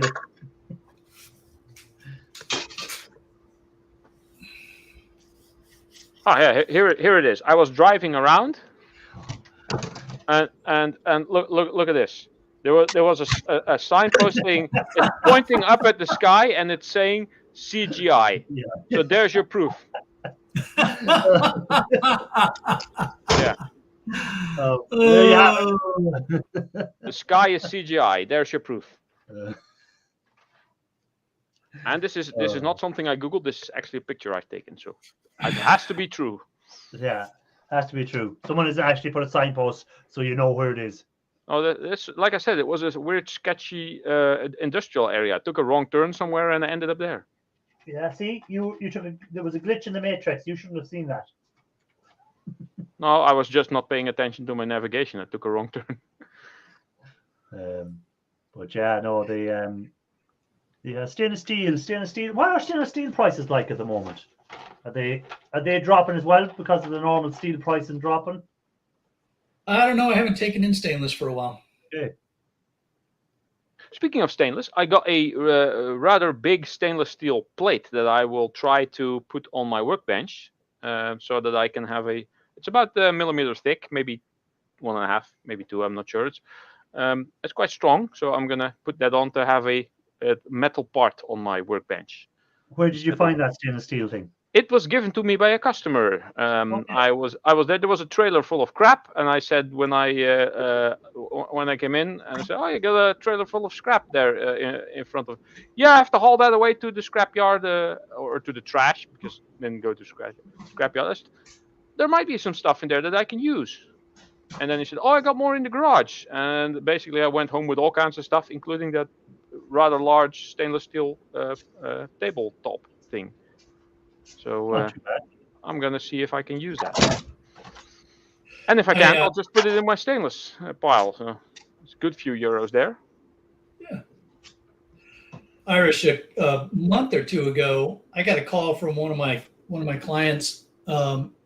He has a junk hauling business, and he'll call me to do pickups for e-waste or things that are scrappable kind of things.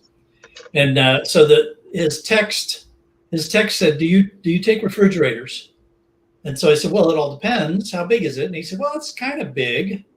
And so I said, "Well, has it been degassed?" And he said, "Yeah, I'm pretty sure." And I said, "Well, send me a picture." So he sends me this picture. He's standing in the doorway of a walk-in. Walk-in fridge. It's like the size of a freaking room in a house. Yeah, the big walk-in ones have you see them in butcher shops and places like that where they have all the meat hanging up inside. I don't know how in the world they were planning on getting that thing out of the building, in the first place. So I just said, "Yeah, no, I'm not. Thanks, not interested." But no, stuff like that. You need a crane there to carry it, lift it up, to be that big. Well, and again, I don't know how they're going to get it out of the restaurant, because from the picture, it didn't look like it was, it didn't look like it was an addition to the restaurant. It looked like it was inside the restaurant, like, it was built inside the restaurant. So I don't know how they would even get that out of the building. I think they're put together inside, so they come in. Yeah, they have to take it apart and take it out in parts, I think. Yeah, I guess, put together inside, like they come in sections and they're put together on site. A lot of that stuff, So it was but again, a lot of that big industrial stuff, it could be quick cash because of the weight. If you have somewhere to get rid of it, Yeah, a lot of weight. The compressor in that thing is going to be huge. Yeah, it would have been, but I wasn't. I mean, I just wasn't going to go down that road. And then like Mike had those rooftop air conditioning plants that he was able to get. I had a guy call me about something similar, but he didn't have any cranes. He was the owner of the facility, right? And I said, "Well, you're going to have to get somebody in there to certify that they've been emptied. Then we're going to have to get a crane in there." And, I'm telling him all the things that we're going to need to do. And he said, that's too freaking hard. I'm just going to leave him there. He's just going to wait for someone to come along and cut the pipes, and then they'll be degassed that way. Yeah, I guess. It's one way of degassing them. And, they may have already leaked out, but given their age, they might have been ammonia-based systems, and I wasn't about to go messing around with that. There's professionals that know how to do that without killing themselves and everybody else around them. Yeah, professionals like Mike there. Yeah, like Mike there. Yeah, let Mike try it. I had a bunch of those as well. Nice copper in there. Yeah, 4 of them were nearly £1. They were like, so 4.5 of them that he has there is about £1 of copper, which is good. I just snipped them in smaller bits and I put them in a big copper tank of a water heater thingamajigger. So just hand in the whole copper tank as copper, and then I probably have to empty the thing because they don't trust me. They have no reason not to trust me. Like I said, I sort things like an autistic person, which I kind of am. The question is, do they have a reason to trust you? Yes. They have no reason not to trust me. But that's different than having a reason to trust you. And I put everything in separate tubs and bins, and I explain them, this is that. And then they look at it, and then they say, oh yeah, this is indeed that. And yeah. And when they make a mistake, I call them a bunch of dumbasses. Hey, David Young, welcome in. Good to see you, sir. I'd say it can be awkward when a new guy starts in the yard. Oh, hello, David. Because the other David. If they don't know you, you have to build up a rapport with that sort of person. They have to get to know you, the new person. They know me by now, so yeah. Yeah, when people change yards or whatever, if a new guy starts in the yard, it can be, you have to start all over again, building up that trust with that person because he doesn't know you, so he's going to check in everything you're bringing in. Unless the other guys have said, look at that guy, he's okay, don't be too worried about him. He's always going to be fairly straight. How do you find that, Shark, when you guys start in the yard? Yeah, so at the main yard, the big yard that I go to, they get a lot of turnover on the shred pile. And so, the new guy that shows up on the shred pile, they're like anal retentive about, well, that's too much plastic, that's too much canvas, that's, and then after a few months they get worn down and it's just like, yeah, whatever. Yeah. But in the area that they call buyback, which is where you bring the electronic waste and the copper and aluminum and stuff, when I pull in there, if there's somebody new, they always have an experienced guy with a new guy there. Because that's the high price stuff. Yeah, because that's the high value stuff. And I pulled in there one time, and the new guy was at the computer getting ready to put stuff in, and I told him what was in the bin, and he's looking at me, and the experienced guy came back and said, "Yeah, whatever he tells you, that's what it is." So it's good to have that kind of relationship with the yard because it makes everything move smoother. Yeah, for both parties. Yeah. Watch call. David Young wants to know, what is the e-waste Mike is working on? There are the cooling fans and heat sinks from laptops he's working on, I think. So he's removing the plastic from the fans and he's just getting the number 2 copper. That's what he's working on, David. Get the wear them down. Yeah, you gotta wear them down. Yeah.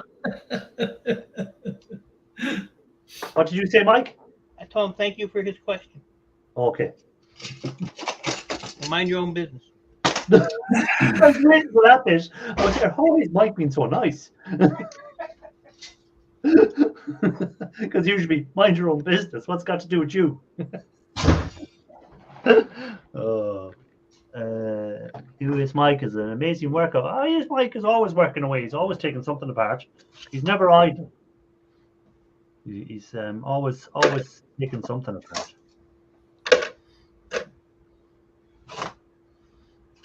Have you emptied the van out for your pickup, Mike? Have you? What's that? Is your van all empty now, ready for the pickup tomorrow? No. Nope. Nope. I have to do that yet tonight. No, actually, that's all gonna go. That's all shred in there. I'm gonna dump that off in the morning. Okay. I gotta go to one yard, dump that off, and then I have to go all the way out to the other yard to pick up my crap. I don't call computers crap. I call them money. Pick up your money. It's all crap. You know? Especially with the company I sell to. Crap stuff for a crap company. What are you gonna do? And Mike, have you always been dealing with board sort from once you started this, or did you deal with any other company before then? Nope, just them. Just them. Same with you, Shark. You've always just dealt with board sort, have you? For mailing stuff out, I've had a couple of other folks that I've dealt with, but when I'm shipping stuff out, they're getting almost everything now. If I'm mailing it out to somebody and it's not going to board sort, it's because they don't take it. Okay. You got to get the behind the building deal. I have a company that's like an hour and a half from here that buys it, but they don't pay you on the spot. You got to wait 8 to 10 days to get a check, and I ain't playing that game. Yeah. And is it much the same prices, Mike, or are they, up or down on them? Some are the same, some are a little higher. Okay. At least if I go to board straight, I get at least a half a check. Chris will be putting cameras on the back of the place now in case there's any backdoor deals going on. All right. If I go down there and crap in the bathroom sink, I show them. Why does that not surprise me that it actually could be something you would do? I do piss on the floor. Wow. Yeah, that's a dumbass new guy. Yeah. Boy, talk about stupid. New guy got called in office. Nearby on Monday. Right in front of the camera. Oh. When the First, just scope out the place to see where the cameras are. They just check out for the dead angles. Yeah, when the new owners took over my yard, the owners that were there before them, they were just nasty, nasty people. It was like you were doing them a favor just to go there and do anything. So when the new guy came in, there was the one scale guy, the lady that paid you, and another guy. I don't know how they were doing it, but they were. The scale guy was somehow altering the weights that you had, because I've noticed sometimes mine would be like either too much or too little. So however they were doing it, they were skimming off the top and then dividing it up between the three of them. And the new guys caught them and prosecuted their asses. So they don't play around at my yard. They got all my there now. They got everybody's trustworthy except me. And it's funny because the owner was there the other day, last week, and I went in there and as soon as I go in there, I walk to the back of the warehouse and I'll leave the van full. I won't even unload the van. I'll just go out and walk around. So all these people are always watching. The owner's sitting there and he's standing by the scale. I just walked right past him, said hi, Nick, and just shakes his head as I'm walking by into the back of the So then he's sitting on the other side, like this. Wait, I was gonna come back with. Mike coming out, two things under his arms. How, Nick? Right. You wait. I usually come back with something. Steve Scrapping, the new guy at the yard, put his finger in the alligator shears. Oh, I'd say there'll be some very bad accidents in scrap yards. Like one little slip and you're in the middle of a crushing machine that's just going to make bits of you. It's there's no you second gotta there. Ouch. Yeah, you got to be really, really careful. I mean, there's sometimes some of these channels that I watch, they just make me nervous as hell when I see them, loading a bird's nest of copper wire into a big industrial wire shredder. And I'm thinking, man, all it takes is one wrong loop around a person. Around your leg. Yeah. I mean, it would get ugly fast. Yeah. There's a guy that does heavy motors and what's his channel name? Midwest Smelter. Oh yeah, I've seen him. That guy, I mean, some of the crap he does, he's cutting these big 500-pound motors with a grinder, no mask, no gloves, and I put a comment in there. I said, dude, you must be pretty lucky. I said, you should at least have a mask on when you're doing that stuff. And then the next video I watched, he had a mask on. There you go. He still didn't have no gloves or a face shield, but he had, because if I do copper with the grinder, I wear that face shield and I have the mask. But I got this thing here, so I don't need the mask now because this one here actually has has a filter in the bottom. That's cool. Get me one of those. I need one of those as well. That would be very handy for casting. The annoying part is when the wooden flask goes on fire and you want to blow out the fire. Yeah. I've had that happen with the small face mask trying to blow out the fire.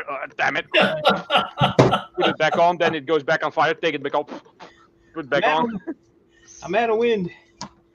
Daniel is saying, I recall board sorts from about 6 or 7 years ago, but how long have they been around? I don't know how long board sorts have been around. Like 10 years. Are they opening a shop in Houston? I don't think they are. Board sort is staying where he is. I don't think he's looking to expand. Maybe I'm wrong. Maybe I think from the last time Chris was on Sharks Live, I think he was happy enough with they were happy enough with the setup they had. I don't think they were looking to expand really. Yeah, I think they've only been around 10 years. Yeah. There is a company called Board Sort in the Netherlands, but they basically just stole the name. Everybody does. Yeah. I'm gonna put it on the garage here. Board Sort. E-Waste Board. E-Waste Mike's Board Sort. Bring it to me and I'll screw you over. But that guy in Holland that has board sort, he's just a regular scrapper as well. Yeah. So he is, because I've seen some of his scrap videos as well. So he's just scrapping stuff out. He has a small YouTube channel on which he puts some videos, but most of his stuff is in Dutch, so he won't get a big audience. But then again, it's a Dutch company, so yeah. And like he's just set up board sort to buy boards off other people over there. That's all he's doing. And then he's probably sending it over to Board Sort in Ohio. Or he's probably selling it to a bigger scrap yard or something. Yeah. In maybe the same people that Board Sort sell to. Yeah, something like that. He could be selling to a bigger company then again. So he's a bit like Shark. It's sort of set up that he'll be buying. It's like Shark buys off anyone. I'm not saying you're a board, so I'm saying you buy boards. If a guy came to you and said, "I've got a 10,000 boards," you if you had the money for whatever value, you'd buy it off him and resell it again, like if you got the right deal. Business is business. If we can negotiate a good price and the guy's not a criminal, then yeah. Same as what Mike is doing with his scrap yards, where he's buying the PCs off them as well. Same setup. He's buying the PCs, stripping them out, and selling the boards on to Board Sort and making a few pound on it. Hey, Scrapping Together, good to see you, sir. And the scrapyard gets back all the copper, aluminum, shred, wire, all that crap. Yeah, it's all sorted for them, Yep. So that guy in the Netherlands is doing the same sort of idea. He's just using the name Board Sort for doing it, because everyone in the scrapping world and the e-waste world kind of is familiar with the name Board Sort. If you're in the e-waste, you know who Board Sort are and what they do.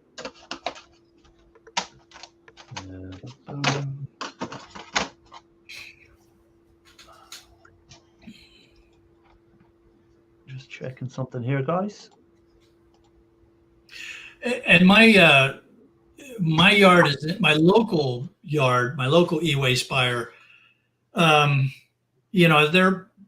They're interesting because the way they buy from most people is just high, medium, low. Mm-hmm.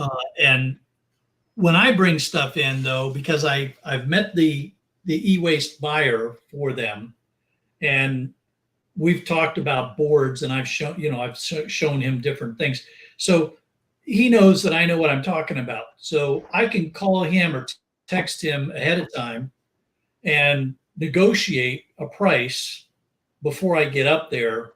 And so, it looks a little funny sometimes because I'll get my payout slip and it'll say high grade board at one price. And then there'll be another line, high grade board at a better price, and another line, high grade board at another price, because the guys can only input high grade board. They can't put in, Telcom high or something like that.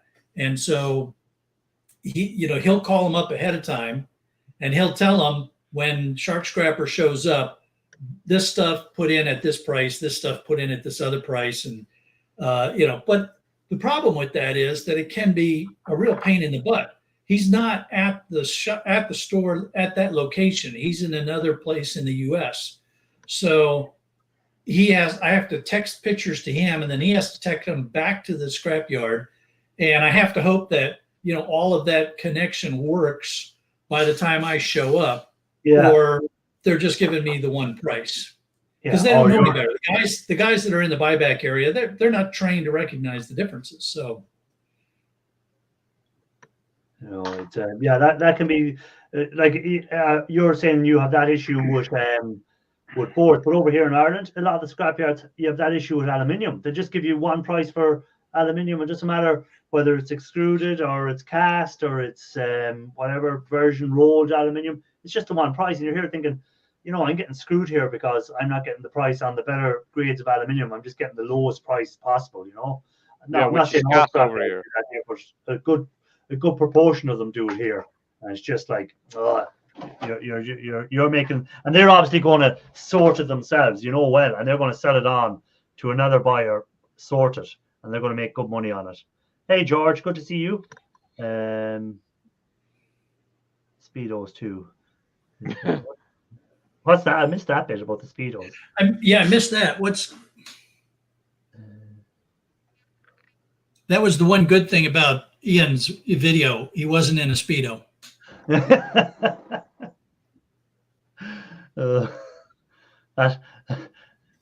is a sight I don't want to see ever. No, we have the image of the garden, and that's enough. I just thought I would plant that image in your brain and let it cook around in there for a while. Let it Yeah. fester. Yeah. The day I've had enough of YouTube and I plan on shutting down my YouTube channel, I'm going to reveal Ian Matthews' picture. On the gardening. The gardening picture, yes. Yeah. The day I And don't then- really care about YouTube anymore. And then see how long it takes YouTube to shut you down. Yeah.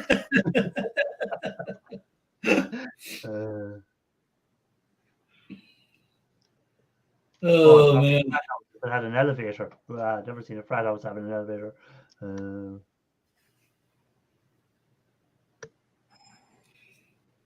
Seen some nice frat houses, but never one with an elevator. Okay. So, scrap together. You know, I was one of the we were having this discussion on a previous live stream about how, say, all the aluminum goes in one barrel and they pay you one price and then they separate it from there. And so one of the yard folks that I was talking to was explaining to me that part of the problem is that they may not be able to train their staff and keep trained staff long enough to be able to consistently buy graded aluminum, you know, different grades of aluminum. And so what the yard then has to do is they buy the aluminum at one price. It all goes in one Gaylord box, one bin. And then the one person that knows how to separate the stuff then will separate it after the fact so that the yard can then sell it. Well, see, my argument on that would be, wherever you have your aluminium, you stick up 10 photographs of types of aluminium. And if you're not sure, you look up a photograph, oh yeah, that's that. That looks like that. That looks like that. That goes there. And if you're not sure, then you put it in the mixed batch. Say, look at, I don't know what grade that's going to be. I'm just giving you this grade. Like, I think personally, I think that's scrapyards trying to be smart and trying to make an excuse for ripping people off. That's my opinion. I'm in the undecided category at this point. Well, see, every place has internet. Every place has whatever. So you have a TV there, a computer there. You type in extruded aluminium samples. Up comes a rake of samples. So if a guy is selling, say you're selling stuff to a scrap, and you say, "Oh, that's extruded aluminium," and if he doesn't trust you, he can easily go and look for a picture of extruded aluminium, have a look, go, "Oh yeah, he's right, that is that," rather than just say, "Oh no, we don't have trained people."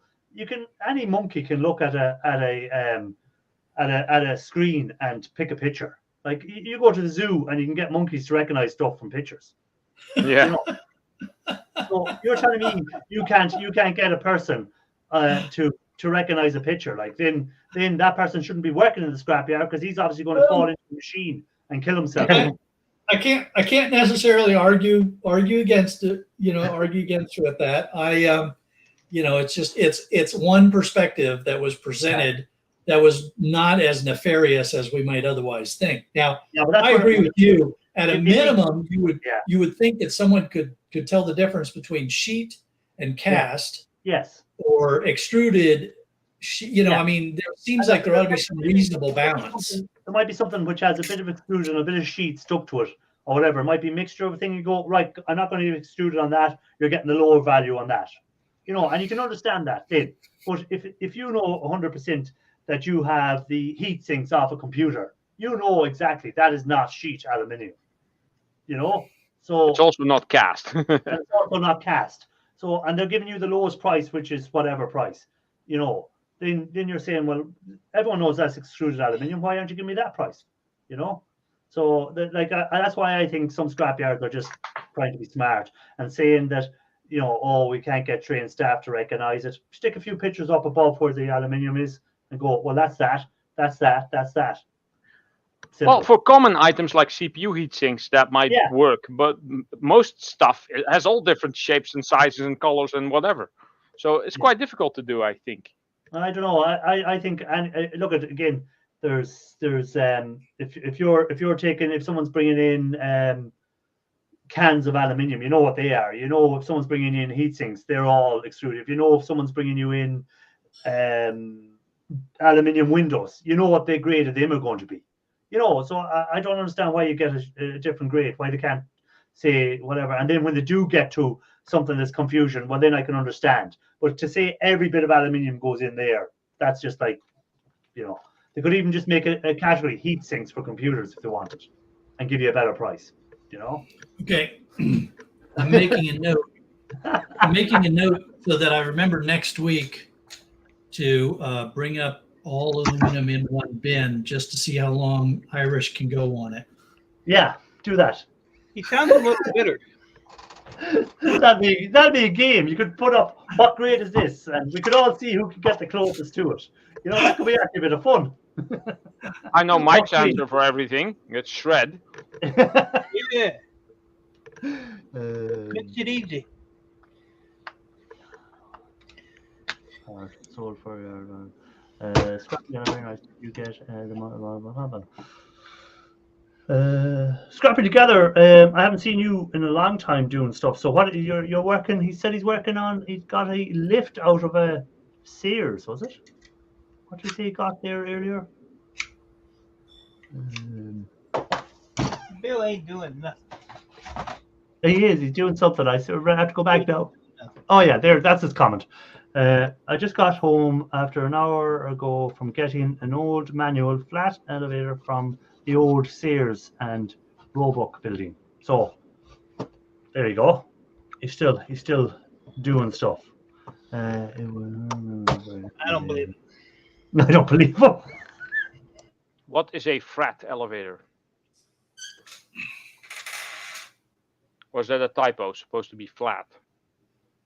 Or freight. Freight, maybe, yeah. A freight elevator, maybe. If it's a typo, the R and the L are very close to each other, so it makes sense. Some yards don't actually see that comment there by Daniel about the difference between zinc and cast. Is it you were saying, Shark, that your yard doesn't distinguish between the zinc, anything made of zinc? It just goes in with the cast aluminium is way lighter than zinc. Yeah, but some yards will only put in as whatever again, same thing. Yeah, for some weird reason, my yard just throws it all in one bin, which makes absolutely no sense at all. And it's Daniel, it's easy to tell the difference. You just take a dilute solution of ZEP root killer, or vinegar. You scrape off. You get take a file and file off a little bit of the oxidized outer layer. Spray it. If it turns black, you got zinc, and if it doesn't change color, it's aluminum. There you go. And I'm trying to remember what the active ingredient in the ZEP solution is, because you may not have ZEP where you live. Well, what's called Ralph was saying vinegar does the same thing. If it bubbles, it's bubbles. If it bubbles, it's zinc. Okay. There you go. Yeah, that makes sense. But also, if you have a rather small piece of something that is cast, and zinc and cast aluminium do look alike, and I think cast aluminium has a tiny bit of zinc in it, but a small piece is going to be really, really heavy, and if it's a really big piece and it's cast aluminium, it's going to be really light. So you can quite clearly tell the difference.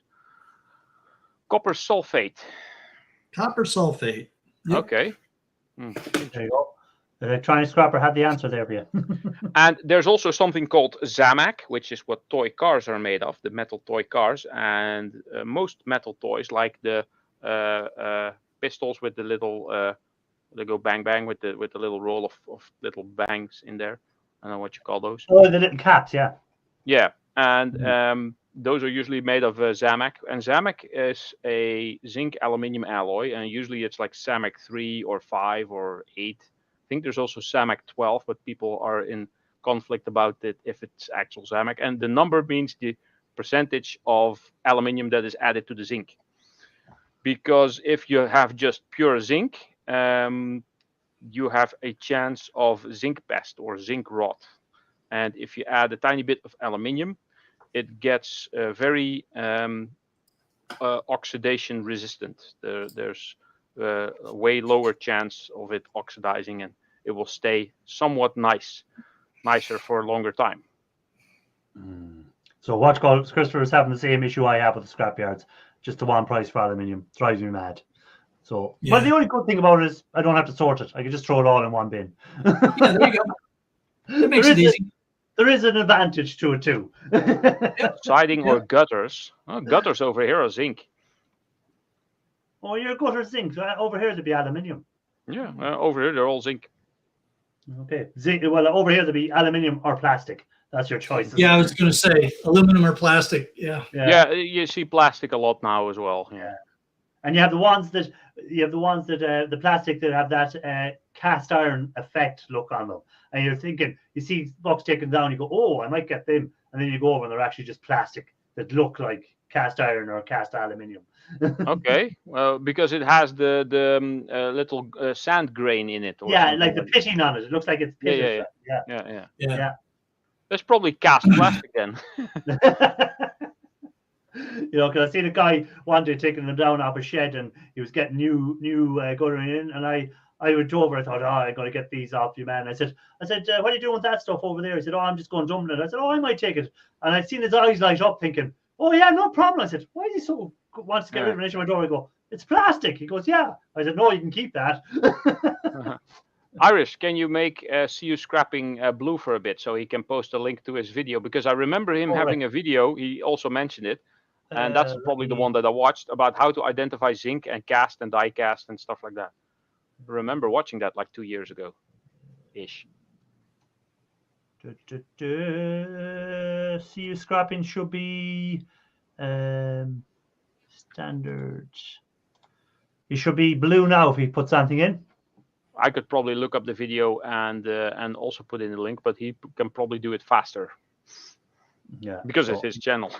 He's blue now anyhow, so he should be able to do it. Dabba-dee-dabba-die. You know, I even asked my yard, because it's my non-ferrous yard, so you would think that a non-ferrous yard would understand the difference between zinc or pot metal and cast aluminum. I even asked him about it. I said, why don't you buy these as two separate things? And the guy looked at me and he said, "That's just too much freaking work. We don't have time to check everything that comes in." Yeah. You know, but again, they own the business, so they have to look at the costs and the time. And if they have a guy who has to check through stuff for an hour and they're paying a wage and they're only making half of the wage, it's only paying half his wage on what he's doing, then it's not going to be worthwhile. Yeah. So. I mean, I can get it, right? Because if I bring in, I can understand that argument, because if I bring in a bin full of cast, are they going to sit there and, pick through what's cast aluminum versus what's zinc? And are they going to test everything to see that, if I bring in a thing and I say it's all cast aluminum, are they going to sit there and file and spray every single freaking piece?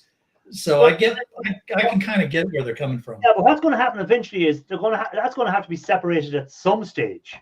Well, no, they've clearly got a buyer who's willing to buy it all together in one bin. So, no, but I mean, someone eventually is going to, not there yet, but I'm saying eventually somewhere before that gets recycled back into the system, it has to be sorted, separated. Well, or it could just be used as pot metal. Yeah, that's what I was going to say. They're just going to use that. What they're selling that stuff is just going to be used as a mixed metal rather than as an aluminium or a zinc only. Some type of Zamek usually. Yeah, because you're right. Because otherwise, it's not like you're going to throw that in a big molten vat of aluminum, because now you've contaminated your aluminum. Yeah, so that's what I'm saying. Somewhere along the line, if that's going to be processed, if they're going to be trying to get aluminum, they're going to have to separate the rest out. But if they're not, then as you said, if they mix that in with the aluminum, they're contaminating their aluminum down. Oh, now and this is one that I do not know the answer, so this is pure speculation. But I wonder if the eddy current reaction is different for aluminum versus a zinc alloy, and they could shred them and put them through an eddy current separator. Yes, that will probably work because it has a different weight. Yeah, that could work. I'm sure they have ways of doing it. by putting, as you said, currents, different type of rate of current through, and different metals stick to different stuff at different rates and stuff like that. So Yeah. I'm sure there's ways of doing it. We're just small fish guessing at what's happening in the big world. Here's something my yard does. They throw pewter in with the lead. Well, what percentage of lead is in pewter? 1, maybe 2%, Okay. if even. Okay. Anything made after 1930s will probably have no lead in it.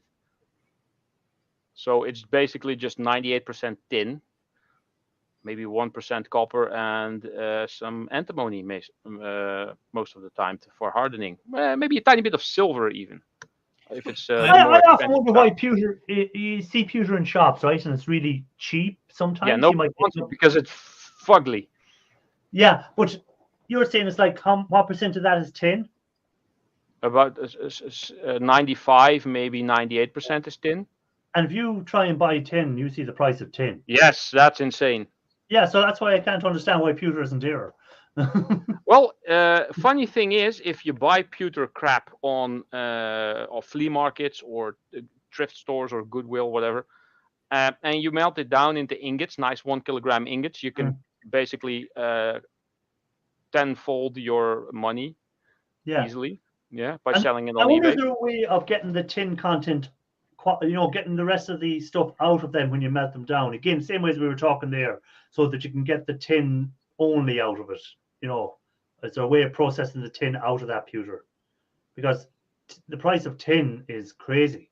A pound of tin at the moment is what is a pound of tin? Yeah, pure tin is very expensive. Yeah, that's what I'm saying. Is there any way of purifying the tin out of that pewter? I bought 99% tin solder, which had 1% copper in it, and I bought this to make bronze, which is copper and tin. So if it has 1% copper and 99% tin, that's ideal. And it comes with its own flux because it has that resin core in there. And for 100 grams of it, I paid 15 euros. Yeah, well, at the moment it's saying there, I'm just looking. They're saying tin price today per kg is like 30 euro a kg. Yeah, see, it's that would be cheaper for me to buy than going to the hardware store and buying the solder. Yeah. I don't understand though. Why would you mix lead with your pewters? I mean, I would. It's very easy to tell the difference between a computer and lead. Oh, shut up, you. Pew pew pew pew pewter. Pew pew. Hey, I'll be here all night after everybody. I don't get why people get attacked by sharks. You can hear that dun dun dun dun dun dun coming miles away. Anyhow, it's gone past 10 o'clock here, so it's time for me to finish up. So, Shark, okay, on that note, what's the plan for the week? You tit. What's your plan for the week, Shark? Nothing fantastic. A normal week of pickups and scrapping and dealing with the heat, assuming that my GoPro doesn't overheat and die, or I don't overheat and die, I should have videos out on schedule. We can only hope. Praying there. Yeah, praying for you to die. Yeah, no such luck, Mike. No such luck.